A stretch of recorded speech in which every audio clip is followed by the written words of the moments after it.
दोस्तों, मैं हूं advocate doctor Ajay Kumar Pandey, advocate supreme court of India, और लेकर हाजिर हूं आपके इस नए कानूनी एपिसोड में एक जबरदस्त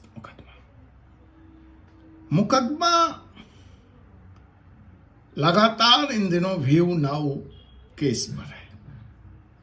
लेकिन अभी तक जो व्यू नाउ का पर्सपेक्टिव, अभी तक जो व्यू नाउ की एनालिसिस हमने किया है वो डिपॉजिटर्स के एंगल से, सुप्रीम कोर्ट में के प्रेसिडेंट के बैकग्राउंड में, वो प्रमोटर्स के अधिकार को लेकर, वह ईडी के अधिकार और कानूनी दायरे में रहकर काम करने के सवाल पर आज हम आपको लिए चलते हैं एक बड़े पिक्चर की तरफ। शायद आपको पता भी ना हो कि इस बड़े पिक्चर में किस तरह से बेवजह आप निवेशक बलि का बकरा बना दिए गए। शायद ईडी और ईडी के अधिकारियों को भी यह पता ना हो कि वह किस बड़े खिलौने के, शतरंज की बाजी के जाने अनजाने में मोहरे बन गए। और इन सब से बड़ा एक सवाल उठता है कि आखिर यह सब इस देश में होता ही क्यों है। उससे भी बड़ा सवाल उठता है कि आखिर ऐसा कब तक होता रहेगा, कब तक इस देश की जनता नए नए कानून की मार और नए नए धोखाधड़ी के स्कीम झेलती रहेगी। क्या यह लड़ाई कहीं और की है और फंस इसमें कोई और गया है? क्या आपकी वजह उस बड़ी वजह के सामने बड़ी बौनी है, बड़ी तुच्छ है और उसकी औकात कुछ नहीं है? जब हाथी चलता है तो चींटी कुचले ही जाते हैं। भले आप इसे लोकतंत्र की व्यवस्था कह लें या लोकतंत्र का बदनुमा काला पक्ष कह लें, तो आइए हम समझते हैं कि असल में गेम क्या है या असल में गेम क्या हो रहा है या होने वाला है। और इस पूरे गेम में, इस महासमर में हम आप तुच्छ प्राणी हैं और शायद कुचल दिया जाना ही हमारी नियति है। तो जनाब, इस पूरे प्रकरण को अगर मैं एक विस्तारित फलक पर जाकर देखता हूं, बड़े राजनीतिक फलक पर देखता हूं, कॉर्पोरेट की फलक पर देखता हूं, तो मैं क्या समझता हूं कि कल तक ये राज्य आपस में नदियों के लिए लड़ते थे, राज्यों की सीमा के लिए लड़ते थे, जीएसटी में उनके टैक्स का हिस्सा क्या हो उसके लिए लड़ते थे, पानी के लिए लड़ते थे। अब यह नया युग है, नया वॉर है, और यह वॉर को हम कहते हैं डाटा वॉर। अब ये राज्य आपस में डाटा वॉर करेंगे, डाटा के लिए लड़ रहे हैं और डाटा सेंटर के लिए लड़ रहे हैं। कोर्ट कचहरी में पहले नदी, नाले, पानी, जंगल, जंगलात, टैक्स, पैसा, सीमा के लिए केस चलते थे।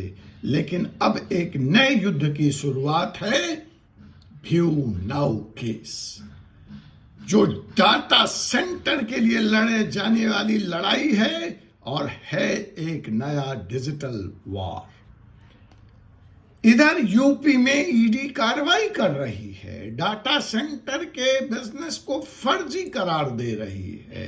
उत्तर प्रदेश सरकार के एमओयू पे सवाल उठाया जा रहा है, उसके ऑडिट की बात की जा रही है, और उधर फुल पेज का इश्तेहार आता है महाराष्ट्र सरकार द्वारा कि आप आइए हमारे राज्य में डाटा सेंटर लगाइए, हम आपको ये सब्सिडी देंगे, ये लुभावने फैसिलिटीज देंगे। मुझे लगता है कि कहीं ये महाराष्ट्र का रिप्लाई यूपी को तो नहीं है। जी हां, वही यूपी जो पिछले दिनों महाराष्ट्र से बहुत सारी इंडस्ट्री को आकर्षित करके अपने बेहतरीन कानून व्यवस्था के लिए, अपने बेहतरीन सुविधा के लिए, अपने साफ सुथरी सड़कों के लिए खींच कर ले आया था। जी हां, वही यूपी जो $1 ट्रिलियन इकोनॉमी बनने की हुंकार भर रहा है। जी हां, वही यूपी जो इस वक्त देश में जिसकी इकोनॉमी नंबर 2 की हो चुकी है। जी हां, वही यूपी जहां महाकुंभ के महाप्रयोग का महाकमाल विश्व ने भी देखकर अचंभा किया हुआ है। तो भला राज्यों में प्रतिस्पर्धा क्यों न हो, और वह प्रतिस्पर्धा की परिणति व्यू नाउ, ईडी की एफआईआर, सीबीआई की जांच, जेल और एफआईआर तो नहीं है। जी हां, वही महाराष्ट्र जहां बॉलीवुड के सितारे, नामी गिरामी सितारे, ओटीटी प्लेटफॉर्म के लोग, प्रोडक्शन हाउस, मीडिया हाउस खींचे चले आए जेवर फिल्म सिटी की तरफ। बंबई की लचर व्यवस्था, कानून व्यवस्था को देखते हुए यह दिगर बात थी, वह दौर कांग्रेस के शासन का दौर था। लेकिन सच तो है, नुकसान तो महाराष्ट्र का हुआ, इमेज तो महाराष्ट्र की बिगड़ी और वहां से फ्लाइट ऑफ कैपिटल यूपी की तरफ बढ़ना शुरू हुआ। नई सरकार जो वहां आई है वो उसके चिंता का सबब होगा, उसके चिंता का विषय होगा। और आपदा में स्वस्थ प्रतिस्पर्धा से किसी को गुरेज नहीं, किसी को परहेज नहीं। Loss of one is gain of other. So is it the question which today I want to ask here, is the loss of UP is going to be the gain of Maharashtra? तो जनाब, एक तरफ UP में data centre के business का कब्र खुद गया या कब्र खुद रहा है, और दूसरी तरफ महाराष्ट्र में नए डाटा सेंटर पॉलिसी से एक डिजिटल साम्राज्य खड़ा किए जाने की उद्घोषणा हो रही। उत्तर प्रदेश एक तरफ घोटाले में फंसा हुआ है। व्यू नाउ इन्फोटेक के नाम पर एक बड़ा घोटाला सामने आया है। लेकिन इस डिजिटल लड़ाई में असली नुकसान किसका हो रहा है? क्या ये निर्दोष निवेशक कॉर्पोरेट कैपिटल के बलि के पकड़े बन गए हैं? क्या यह एक सिर्फ बिजनेस फेल्योर है, या इसके पीछे सरकार और सरकार की एजेंसियां भी जिम्मेवार है? हम करेंगे इसका भी खुलासा, बने रहिए आप। यूपी में व्यू नाउ इन्फोटेक प्रवेश लेता है एक बड़ा डाटा सेंटर नेटवर्क स्थापित करने के वादे के साथ।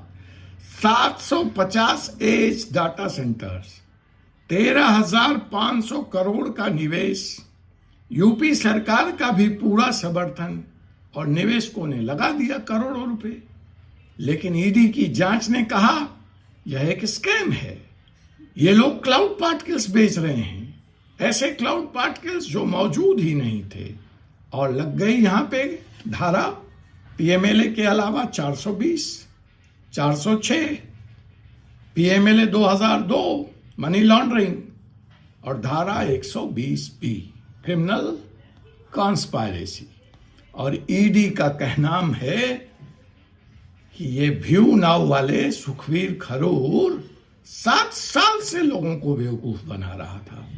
लेकिन अगर यह सच है कि यह व्यू नाउ वाले 7 साल से लोगों को बेवकूफ बना रहे थे, तो सरकार और इनकी एजेंसियां 7 साल से कहां सोई पड़ी थी? क्यों हमेशा हमारी कानून की एजेंसियां अपराध होने के बाद सक्रिय होती? वीडियो की लेंथ मुझे इजाजत नहीं देता है। कभी अगले वीडियो में बताऊंगा कि हमारी कानून व्यवस्था विश्व में अपराध रोकने के लिए नहीं, अपराधी को पकड़ने के लिए नहीं, बल्कि अपराध हो जाने के वर्षों बाद जगने के लिए जानी जाती है और लकीर पीटने के लिए जानी जाती है। आपको याद होगा यूपी ग्लोबल इन्वेस्टमेंट समिट, जिसमें 1 लाख करोड़ से भी ज्यादा के MOU साइन किए गए। व्यू नाउ भी उसका एक छोटा सा हिस्सा था, 13,500 करोड़। लेकिन जब यह घोटाला सामने आया, तब विपक्ष के नेता अखिलेश यादव की भी नींद खुल गई। वो पहले क्या कर रहे थे? चलिए, सरकार सोई हुई थी, विपक्ष को तो जगा होना चाहिए था, और उन्होंने सरकार को इस पक्ष पे घेरना शुरू कर दिया कि योगी सरकार की पॉलिसी ही फर्जी है। क्या वास्तव में सिर्फ योगी सरकार या योगी इसके लिए जिम्मेदार है? कानूनी विशेषज्ञों का इस मामले में कहना है कि पब्लिक ट्रस्ट डॉक्ट्रिन के तहत सरकार पर जिम्मेवारी बनती है, बिल्कुल बनती है, कि वह किसी ऐसी कंपनी का पूरी तरह से सत्यापन करे जो सार्वजनिक धन और निवेश स्वीकार कर रही हो। सो पब्लिक ट्रस्ट डॉक्ट्रिन के इस एंगल से अगर देखा जाए तो सरकार की भी जिम्मेदारी बनती है कि ऐसी कंपनी जो सार्वजनिक धन का निवेश स्वीकार कर रही थी, उसका सत्यापन कैसे हो गया। और फिर बड़ा सवाल उठता है कि अगर यह कंपनी फ्रॉड थी या कंपनी फ्रॉड कर रही थी, तो सरकार ने पहले ही क्यों नहीं पकड़ा? इनकम टैक्स लेने में बिजी थे, GST कलेक्ट करने में बिजी थे, सबके सब सरकारी एजेंसियां पैसा ले रही थी, जमीन की रजिस्ट्री हो रही थी, स्टैंप ड्यूटी लिया जा रहा था, तब जांच कहां थी? और अब जो इसमें निर्दोष निवेशक फंसे हैं, उनका क्या होगा? दूसरी तरफ महाराष्ट्र बनाम यूपी का एक नया आर्थिक युद्ध की शुरुआत हो गई है। जब यूपी स्कैम से जूझ रहा था, तो महाराष्ट्र ने एक नया डिजिटल धमाका कर दिया। Green integrated data centre parks policy आ गई और भारत में सबसे बड़े डाटा सेंटर के निर्माण का प्लान बन गया। देखिए, इसमें संविधान भी आता है। संविधान की धारा 301 आर्टिकल 301 क्या कहता है कि क्या एक राज्य दूसरे राज्य से प्रतिस्पर्धा करके अनुचित लाभ ले सकता है? Article 301 doesn't permit Maharashtra to take benefit out of this crisis of UP. Digital personal data protection act चुप है। इसमें इस बात की चर्चा होनी चाहिए थी, डिफाइन होना चाहिए था कि डेटा इंपावरमेंट, डेटा संप्रभुता, डेटा पर्सनल प्रोटेक्शन एक्ट 2023 के तहत यह डिफाइन होना चाहिए कि इस देश में कहां डाटा सेंटर लगेगा और कहां डाटा सेंटर नहीं लगेगा। इसके बारे में एक नेशनल लॉ होनी चाहिए, राष्ट्रीय नियम होना चाहिए। क्या इस नियम के लिए भी निवेशक जिम्मेवार हैं? कौन करेगा इसकी बात? क्या यह अकेले सरकार की जिम्मेवारी है या इसमें विपक्ष की भी कोई भूमिका है?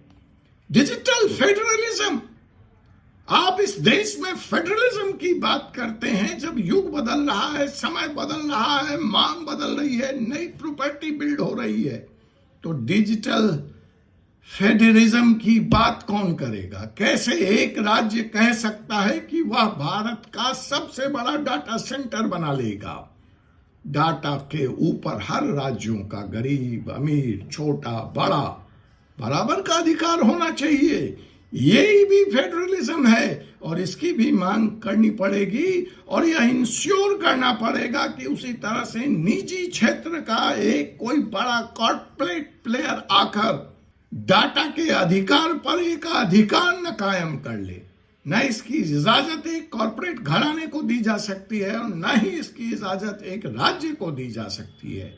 सही मायने में जब यह नेशनल डाटा प्रोटेक्शन एक्ट 2023 में डिफाइन होगा तभी डाटा फेडरलिज्म और डाटा कॉलोनिज्म को रोका जाना पड़ेगा, वरना यह नए उपनिवेशवाद की शुरुआत होगी।